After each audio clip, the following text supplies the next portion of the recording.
네, 여러분 안녕하세요. 2교시 시작하겠습니다. 교재 14페이지고요. 질적 연구의 과정 볼까요?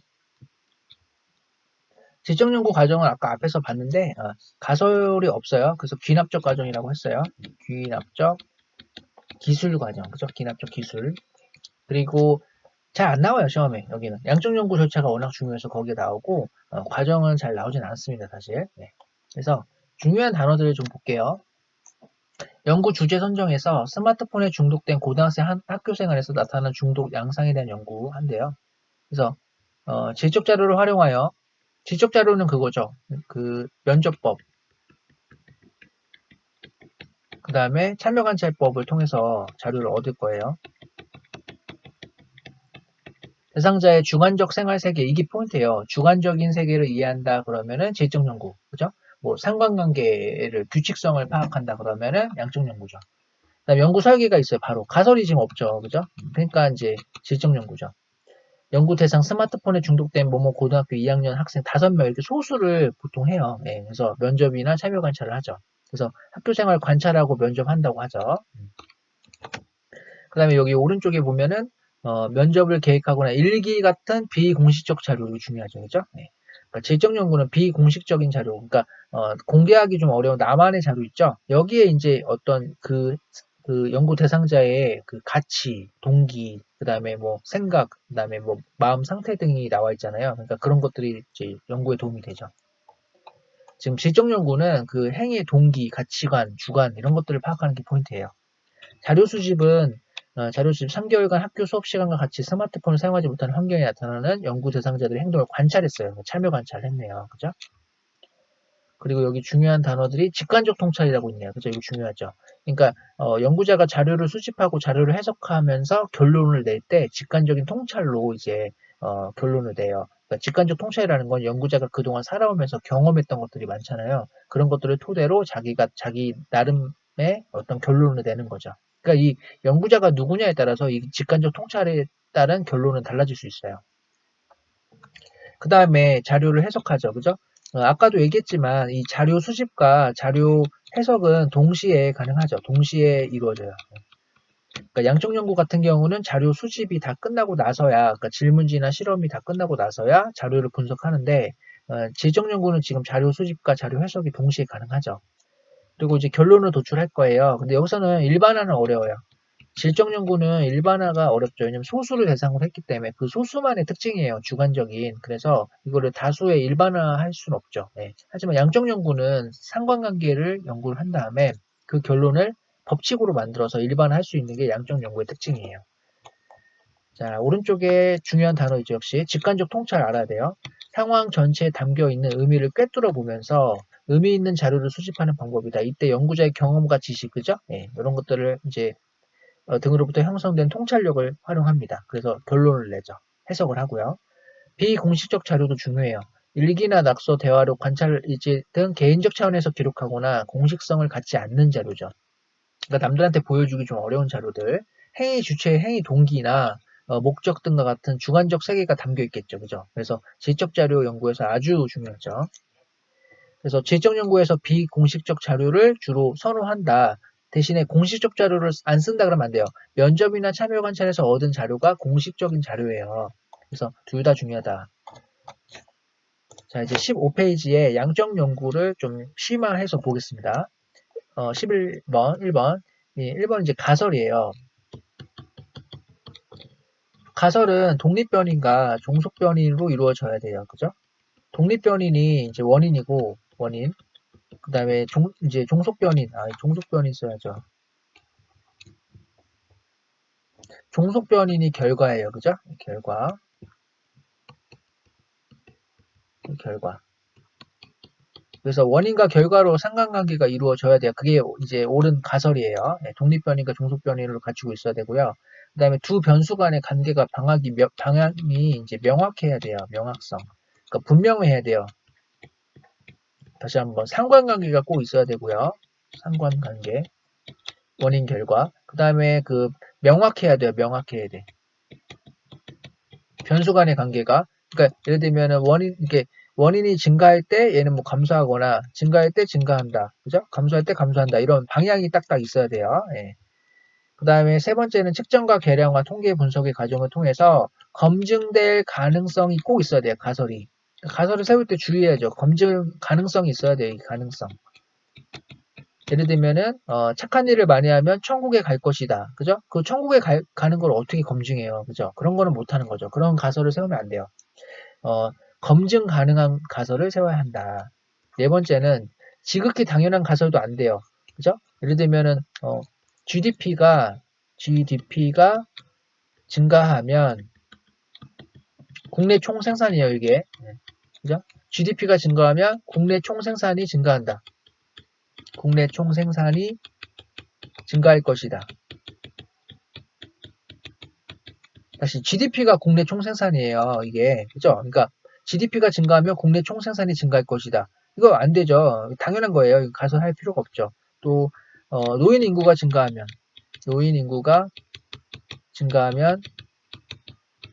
고령화 사회가 될 것이다. 고령화 사회가 될 것이다. 이런 거.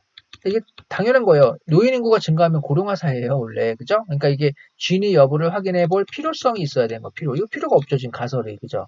당연한 거니까. 노인 인구 증가하면 고령화 사회 당연히 되고요. 그죠? 그래서, 필요성이 있어야 돼요. 검증 필요성. 이 두 개는 검증. 자, 이것도 내신 문제는 잘 나와요. 가설의 요건. 처음에 상관관계가 있어야 된다. 독립변수, 그 다음에 종속변수가 있어야 되고요. 그 관계가 명확해야 돼요. 독립변수가 증가하면 종속변수는 감소한다. 이런 식으로. 감소할 때 증가한다. 뭐, 거꾸로 해도 되고. 그죠? 뭐, 증가할 때 증가한다. 감소할 때 감소한다. 이런 방향이 있어야 돼요. 방향이. 그리고 검증 가능성이 있어야 되죠. 그죠? 아까 얘기했죠. 천국에 간다. 이런 걸 어떻게 검증해요. 그 다음에 필요한 거. 그죠? 네. 당연한 거는 이제 검증할 필요 없고, 그죠? 노인 인구가 증가하면 고령화 사회가 될 것이다. 이런 식으로 필요 없는 거예요. 이건 지금. 네. 그다음에 2번. 독립변수와 종속변수인데, 이제 첫 번째가 독립변수죠. 네, 이거는 어떤 결과를 일으키는데 원인이 독립변수. 그죠? 그 다음에 종속변수는 이제, 독립변수에 의해 나타난 결과죠, 결과. 네. 그래서 원인은 독립변수, 그 다음에 결과는 종속변수. 예를 들어 부모와 자녀 간의 친밀성이 자녀의 학업 성취도에 미치는 영향 그랬어요. 그러니까 영향을 주는 게 원인이고 영향을 받는 게 결과예요. 원인으로 작용하는 것이 이거죠. 결과로 받는 게 학업 성취도인데 앞에가 원인이 독립변수, 뒤에가 종속변수다 이렇게 얘기하는 거예요. 3번 너무 중요하죠. 개념의 조작적 정의. 개념의 조작적 정의. 연구 주제 가설 등에 등장한 추상적인 개념이죠. 그죠? 뭐 소득 이런 거, 성적 이런 거. 추상적인 개념을 측정 가능하게, 그죠? 양적 연구니까 측정해야 되잖아요. 객관적 지표, 다른 말은 이제 구체적인 지표, 구체적인 개념으로 바꾸는 거예요. 그래서 소득을 어떻게 바꿔? 소득은 이제 연봉으로 바꾸면 되죠. 성적은 어떻게 바꿔? 등급으로 바꾸면 되죠. 그죠? 이렇게 바꿔서 하는 거예요. 그래서 개념의 조작적 정의가 꼭 필요하고, 요거 연구 설계 단계에서 한다고 했죠, 제가. 연구 설계 단계에서 개념의 조작적 정의를 한다. 그 다음에 2번 특징, 주로 가설 설정 이후에, 그쵸? 연구 설계에서 하는 거예요. 연구자의 가치가 개입되고, 당연하죠. 개념의 조작적 정의에 따라 연구 과정 및 결과가 달라질 수도 있다. 중요한 거죠, 그래서. 4번, 표본 추출과 일반화인데, 요거는 이제 뭐예요? 일반화네요. 일반화가 뭐냐면 모집단 중 일부를 표본으로 추출해서 연구를 했어요. 그죠? 그 결과가 나왔겠죠. 그죠? 다시 모집단 전체를 다 조사하기 어려우니까 그 중에 표본 대표를 뽑아서 연구를 했어. 그 결과를 다시 모집단 전체에 적용하는 거죠. 이거를 일반화라 그래요. 그러려면은 이 표본을 잘 뽑아야 된다니까. 그죠? 네. 그래서 추출된 표본이 대표성을 갖춰야 한다. 별표. 그죠? 표본의 대표성 확보가 되게 중요하다. 그래야 일반화를 할 수 있다. 근데 아까도 얘기했지만 일반화는 가설을 수용했으니, 그지?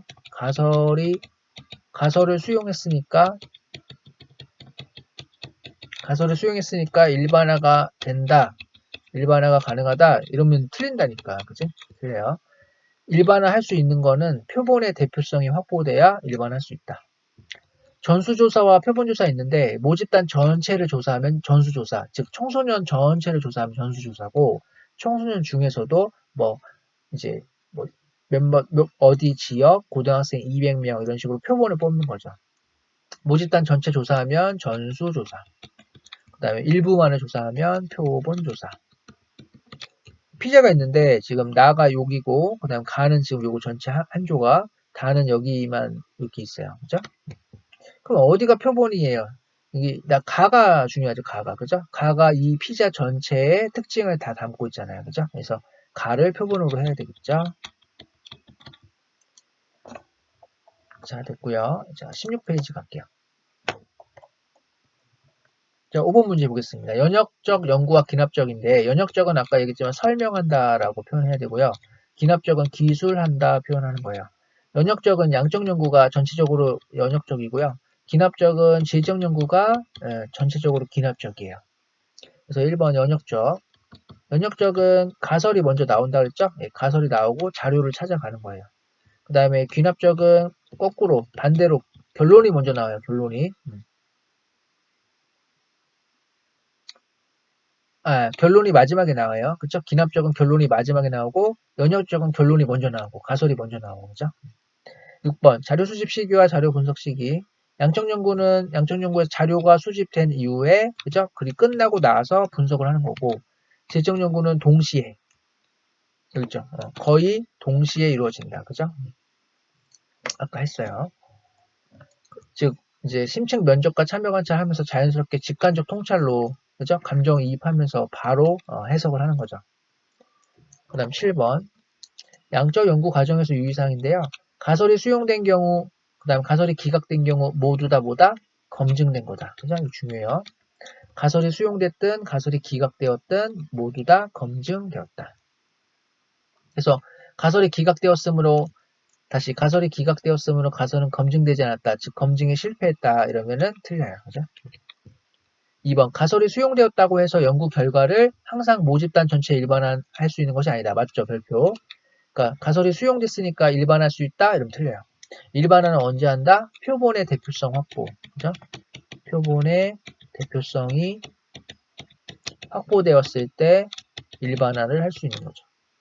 청소년을 모집단으로 한 연구에서 서울 고등학생 1000명을 조사한 결과 연구자가 세운 가설이 수용되었다 할지라도 그쵸? 그 결론은 청소년 전체에 일반화할 수 있는 게 아니고 서울 고등학생 1000명만 지금 뽑았기 때문에 서울만 뽑았어요. 그죠? 그래서 지역의 대표성이 없기 때문에 일반화할 수 없어요. 지금 이거. 그죠?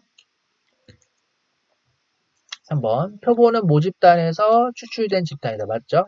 당연히 서울 거주 고등학생 중 100명을 대상으로 한 실험에서 독립변이를 처치한 실험 집단 50명 있을 때 이게 100명이 이제 표본이죠. 100명. 표본. 됐고 표본조사에서 대표성을 갖추기에 무작위 추출을 한다. 됐고요. 표본조사에서 표본은 실제 조사 연구 대상. 그죠? 서울 거주 남자 고등학생 중 조사에 참여하기로 동의한 학생 1000명이면 이 1000명이 표본이죠. 서울 거주 남자 고등학생 여기 밑줄 쳐 있어요. 그럼 이거는 표본도 아니고 모집단도 아니에요. 조심해야 돼요. 함정이에요. 함정. 1000명이 실제 연구한 1000명이 표본이다. 됐죠? 예, 그 다음에 16, 17 요거 할게요. 8번 연구 과정에서 가치 개입과 중립 연구자의 그죠? 연구자의 가치 개입과 중립인데요. 1번에 가치 배제하는 거니까 가치 중립이네요. 그죠? 2번 가치 중립의 필요성. 연구의 객관성 확보를 위해서 또는 신뢰성을 보장하기 위해서 연구자의 가치가 중립되어야 한다.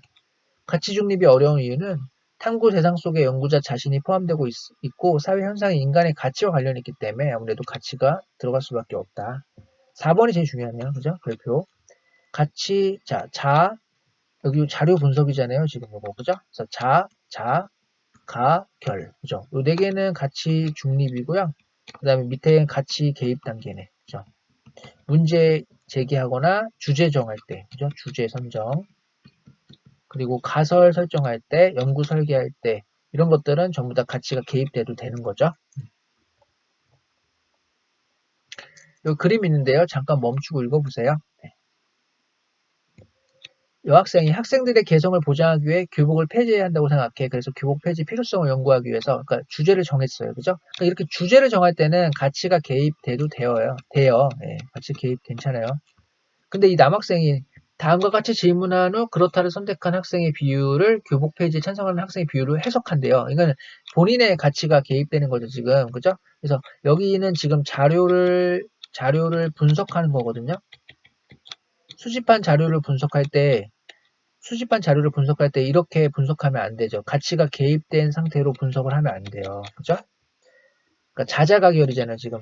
그러니까 자료 수집, 자료 분석할 때, 특히 이 자료 분석할 때 지금 가치가 개입되면 안 되고 엄격한 가치 중립이 필요해요. 엄격한 가치 중립이 필요하다. 그러니까 여학생 괜찮은데 남학생이 지금 문제예요. 2번. 갑이 을의 제안을 수용하지 말아야 한다면 그 이유가 무엇인지 설명해보자. 규복 착용이 개성 표현을 줘야 한다고 생각합니까? 쭉 읽어보고요. 여기 마지막 거 중요하네요. 결과 해석에서 조사자의 주관적 가치를 개입한 거잖아요. 그죠? 자료를 해석할 때, 자료를 분석할 때 연구자의 가치가 개입되면 안 돼요. 그래서 개입시켜 자신의 목적에 유리한 내용을 해석한다. 그래서 안 돼요. 그죠? 가치가 중립돼야 돼요. 자, 그래서 사회문화 현상의 연구와 가치 중립의 가능성이라는 자료인데요. 교과서에 있는 거죠. 그래서 사회과학에서 가치 중립, 그죠? 이게 실제로 중요한데 실제로 지켜지기가 어렵다는 뜻이에요. 예, 그래서 어쨌든 가치 중립이 중요하다라고 지금 설명을 하고 있어요. 자, 됐고요. 18쪽에 요거 잠깐 멈춰놓고요. 여러분 OX 한번 해보세요.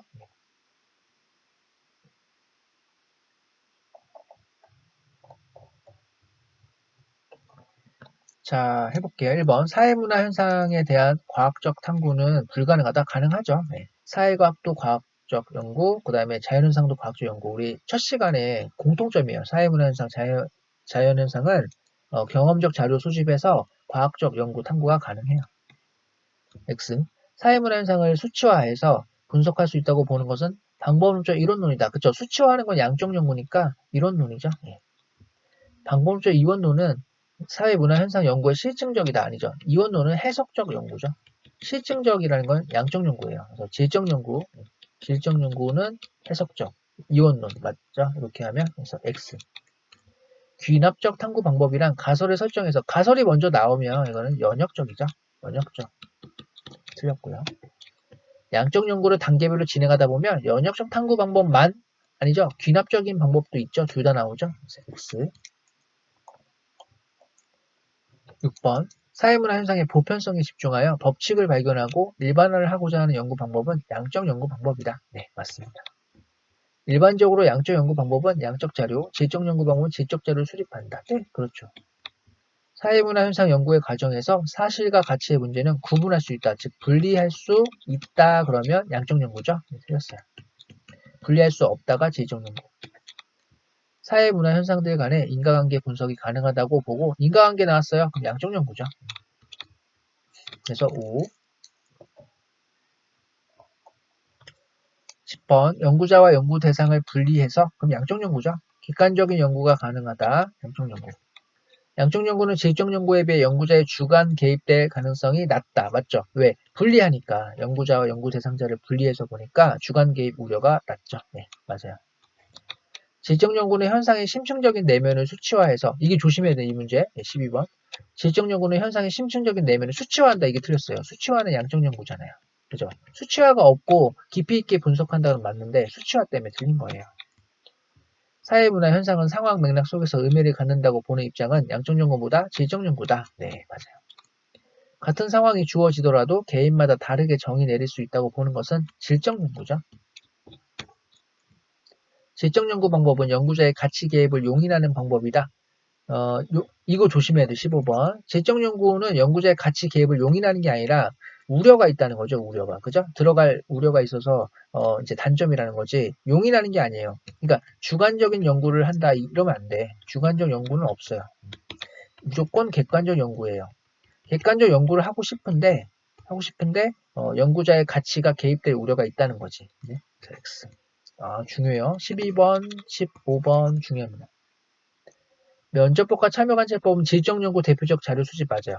면접하고 참여관찰은 질적연구고 그 질문집법과 실험법은 양적연구예요. 양적연구와 질적연구는 모두 과학적인 탐구 방법이므로 상호 보완적으로 활용한다. 맞죠? 네. 자, 됐고요. 네. 여기까지 했고요. 그 다음에 좀 문제 쪽으로 좀 가볼게요.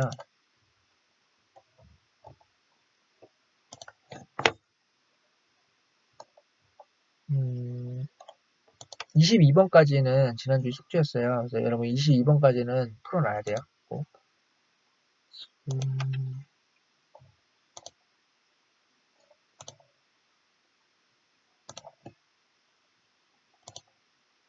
네, 19 여기 21, 22까지 숙제였고요. 기가일상까지는 다 풀어놓으셔야 되고요. 풀다가 질문 있으면 저한테 카톡으로 보내시면 됩니다. 그리고 여기를 좀 풀어볼까요? 몇 개? 23번 요거 하고요. 그 다음에 24번 있어요. 요 두 개를 잠깐 멈춰놓고 풀어보세요.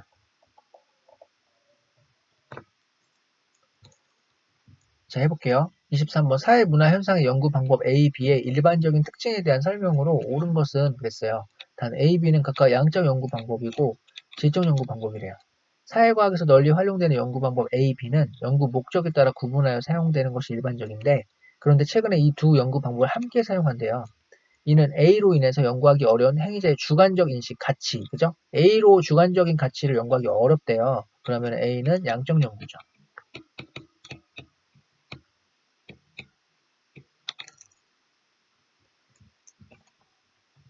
다시 쓸게요. A는 양적 연구죠. 다음 B는 질적 연구죠. 그러면 확인해 볼까요? B를 통해 보완할 수 있다 됐고 B가 갖는 객관성인 부족, 그쵸? 연구자를 분리하지 않으니까 주관 개입 우려가 있죠. 그래서 객관성이 부족하죠. 예. 그리고 일반화 어렵다 그랬죠. 맞죠? 소수를 대상으로 그 사람들만의 특징을 연구한 거기 때문에 일반화는 어렵죠. 자, 그래서 A는 양적 연구고 B는 질적 연구예요. 그럼 1번 A는 방법론적 이원론이다. 틀렸죠. 1원론, 그죠? B는 직관적 통찰. 질적 연구니까 직관적 통찰을 통한 의미 해석 맞죠? 정답 2번이에요.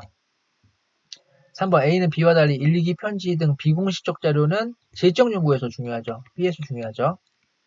4번 B는 A와 달리 변수 간의 관계. 이거 양적 연구죠. 그죠? A죠. A, B 모두 연구자가 연구 대상으로 분리될 수 있는 거는 양적 연구죠. 그죠? A만 돼요. 분리되는 거.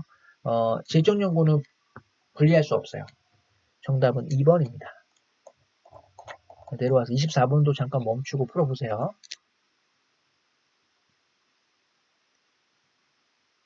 자, 24번 볼게요. 다음 연구에 대한 분석 및 추론으로 옳은 것은 연구자 갑은 고등학생. 자, 나왔어요. 주제 이렇게 있는데요. 주제나 가설에 고등학생 이렇게 나오면 이거는 모집단이에요.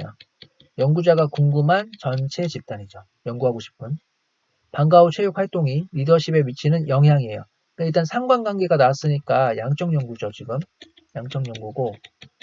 그 다음에 방과 후 체육 활동이 이렇게 리더십한테 영향을 주죠. 영향을 주는 거를 독립변수. 그 다음에 리더십이 영향을 받고 있어요. 그래서 이거는 종속변수라고 합니다.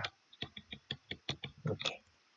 그러면 됐고요. 그 다음에 이를 검증하기 위해 가설을 세웠대요. 근데 가설이 뭔지는 안 나왔어요. 그냥 가설을 세웠다고 나와요. A지역 고등학교 2학년 남학생 500명, 여학생 500명인데 지금 A지역 고등학교 2학년을 표본으로 A지역 고등학교 2학년 500명, 500명을 표본으로 했어요. 그럼 이거 지금 표본의 대표성이 없죠. 왜? 특정 A지역이라는 고등학교 그리고 또 2학년만 했어요. 고등학생이 1, 2, 3학년 다 있는데 그치? 그러니까 표본의 대표성이 없어요. 벌써 지금. 이 표본의 대표성이 없어. 그죠? 표본의 대표성이 없음. 그래서 이제 뭐라 그래요? 일반화를 할 수가 없어요. 자, 그 다음에 방과 후 체육활동 참여 시간, 학생 자치임의 학급 임원 경험 횟수. 이 횟수를 이렇게 측정 가능하게 지금 바꾸고 있네요. 갈등 중재 및 의사소통 능력 지수, 그죠? 그러니까 이거는 리더십을 지금 추상적인 리더십이라는 개념을 학급 임원 경험 횟수 이런 것들로 바꿔주는 거죠. 임원이 뭔가 리더십 있는 거잖아요, 그죠? 그러니까 이거를 이제 미음 요거는 뭐예요? 개념의 조작적 정의를 한 거죠. 개념의 조작적 정의, 측정 가능하게 개념의 조작적 정의를 지금 한 거예요. 추상적인 개념을 구체적인 개념으로 측정 가능하게 바꿔준 거예요. 개념의 조작적 정의. 자, 그 다음에 설문조사 했어요. 그죠? 설문조사는 질문지법 했죠. 질문지법. 근데 이제 다수 이렇게 500명, 500명 이렇게 숫자 많죠. 다수 조사하는 거는 질문지법이에요. 수집된 자료를 통계적으로 분석한 결과 방과 후 체육 활동에 많이 참여한 학생일수록 리더십이 높다는 유의미한 결과를 얻었대요. 기억. 자, 기억 나왔는데요. 기억은 독립변인, 그 다음에 니은은 종속변인이에요. 그래서 틀렸어요. 바뀌었죠. 서로 바꿨네요. 2번. 디귿과 리을은 모두 실험 집단이다. 실험 집단이려면 실험법을 해야 되는데 지금 실험법은 하지 않았어요. 네, 질문지법 했어요. 그래서 틀렸어요. 미음은 니은을 조작적으로 정의했다. 그렇죠. 이게 맞아요. 리더십이라는 거를 미음이 지금 조작적 정의한 거예요. 그래서 정답이 3번. 네. 비읍으로 와 가설은 기각되었다. 비읍에 보시면 비읍은 분석한 결과 이게 지금 나오잖아요. 근데 가설을 몰라요. 가설을 세웠다고만 나왔지 가설이 뭔지를 실제로 몰라요. 그죠? 네. 그래서 기각되었는지 수용되었는지 알 수가 없어요. 이거는 4번은 알 수가 없음. 5번 위 연구 결과는 모집단을 대상으로 일반화 아까 했잖아요. 일반할 수 있나요? 일반화 못하죠. 그죠? 일반할 수가 없어요. 표본의 대표성이 없잖아요. 그죠? 그래서 표본의 대표성이 없기 때문에 일반할 수가 없어요. 그래서 정답은 3번 되겠습니다. 자, 됐고 마지막으로 하나만 더 풀어볼게요. 이제 어디로 가냐면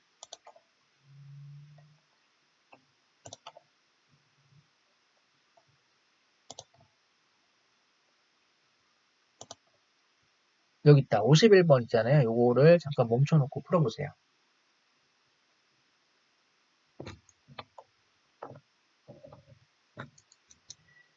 자, 가에서 많은 양적 연구의 탐구 절차를 순서 없이 나열한 건데요. 이에 대한 설명. 이렇게 순서가 막 무작위 이렇게 돼 있어요. 그러니까 순서를 외우라고 제가 했죠. 아까 문, 가, 연, 자, 가, 결. 그죠? 문제 인식 및 주제 선정, 가설 설정, 연구 설계, 자료 수집, 자료 분석, 가설 검증, 결론 도출 및 일반화. 그래서 지금 순서가 연구 문제 인식 이게 1번이죠. 이게 1번. 그 다음에 가설 설정, 문, 가, 그지? 연, 그죠? 그 다음에 가결, 그죠? 여기 순서가 이거예요. 이 맞나요? 5번? 다나, 라, 가마, 다, 나, 라, 가마. 틀렸죠, 그죠? 그 다음에 1번. 가에서는 가설의 진위 여부를 판단한다. 가설의 진위 여부가 뭐예요? 가설이 맞으면 수용, 그 다음에 가설이 틀리면 기각이잖아요. 그거는 가에서 하는 게 아니라 여기서 하는 거죠. 가설 검증에서 하는 거죠. 그죠? 그래서 틀렸죠. 마에서 해야죠. 다시. 아까도 얘기했지만, 여기 가설 검증은요, 검증은 두 가지예요. 수용도 있고 기각도 있어요. 특히 기각도 가설이 검증된 거예요. 검증에 실패했다 그러면 안 되겠습니다. 2번, 나에서는 연구 대상과 기간, 자료 수집 방법 등을 정한다. 연구 설계에서 연구 대상, 기간, 그리고 자료 수집 방법 정하죠. 맞네요. 그 여기서 플러스 뭐예요? 또 개념의 조작적 정의. 조작적 정의를 하죠. 예. 됐고요. 3번 다라는 연구자의 엄격한 가치 중립이 요구된다. 아 이거 중요하지 아까 가치 중립 그죠? 가치 중립은 자료 수집, 자료 분석, 그 다음에 가설 검증, 그 다음에 결론 도출 이렇게 자자가결 이 네 개는 엄격한 가치 중립이다. 그죠? 그래서 다하고 란데 다는 아니잖아요. 그죠? 다는 연구 문제 이거 정할 때는 가치 개입이 허용되죠. 이거는 가치 개입이 되죠. 다음 4번은 마에서는 변인들 간의 관계에 대해 잠정적인 결론을 내린다 그랬어요. 잠정적인 결론은 가설 설정하는 거죠. 이건 가설 설정. 가설 설정이니까 이거는 가예요. 마가 아니라 가네요. 그죠? 이렇게 틀렸어요.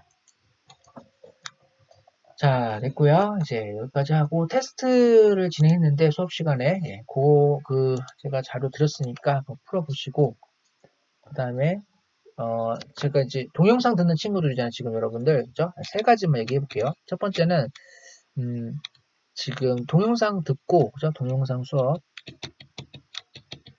듣고 그 다음에 질문이 있을 거예요. 질문 그죠? 네, 질문은 카톡으로 꼭 카톡으로 해주세요. 네, 해주시고 두 번째는 시험에 가까워지면요 줌으로 온라인 줌 있죠? 줌으로 클리닉 수업을 할 거예요. 줌으로 클리닉 수업. 이거는 아마 10시 이후에 그죠? 여러분 집에 도착했을 때 할 거예요 아마. 그래서 줌 클리닉 수업 할 때 이때 질의응답 있어요. 예, 요거는 참석해야 되고요. 세 번째가 그 직전 보강 있어요. 직전 보강. 예, 요거는 무조건 참석을 해야 돼요. 무조건. 요거는 무조건 참석. 예, 세 가지. 다시 직전 보강 무조건 참석해야 된다. 그 다음에 줌 클리닉 수업할 때 질의응답할 때 요것도 가능하면 참석을 해야 된다. 세 번째, 동영상 수업 듣고 항상 이거 질문 카톡으로 남겨야 되고, 좀 이제 질의응답을 많이 했으면 좋겠어요. 카톡으로. 예, 동영상으로 수업 듣기 때문에 제가 걱정이 많아요. 예, 그래서 그렇게 꼭 해주시면은 감사하겠습니다. 그래서 제가 오늘은 이제 이렇게 수업을 했는데요. 여러분 천천히 잘 필기하면서 잘 따라왔기를 바랍니다. 그죠? 그래서 다음 주에 또 수업하고요. 영상 보내드리도록 할게요. 네, 오늘 여기까지 하겠습니다. 감사합니다.